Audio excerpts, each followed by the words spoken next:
যুদ্ধের মাঠে পাকিস্তান দারুণ জবাব দিচ্ছে, তা না হলে তিনি নিজেই তার বাহিনী পাঠিয়ে জবাব দিতেন আফগানিস্তানকে। ঠিক এমন একটি বার্তা দিয়েই যুক্তরাষ্ট্রের প্রেসিডেন্ট ডোনাল্ড ট্রাম্প পাকিস্তানের প্রধানমন্ত্রী শাহবাজ শরীফ এবং দেশটির সেনাবাহিনীর প্রধান জেনারেল আসিম মুনিরের ভূয়সী প্রশংসা করেছেন।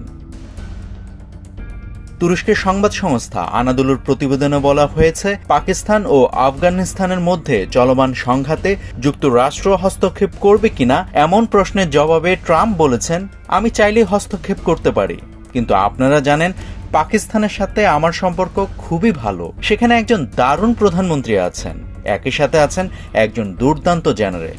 এই দুই নেতাকে আমি সত্যিই খুব শ্রদ্ধা করি। ট্রাম্পের বিশ্বাস, আফগানিস্তানের বিপক্ষে যে যুদ্ধ হচ্ছে সেখানে পাকিস্তান বেশ ভালোভাবেই এবং শক্তিশালীভাবেই এগিয়ে যাচ্ছে। ঠিক এই কারণেই ওয়াশিংটন এই পরিস্থিতিতে হস্তক্ষেপ করতে মোটেই আগ্রহী নয়।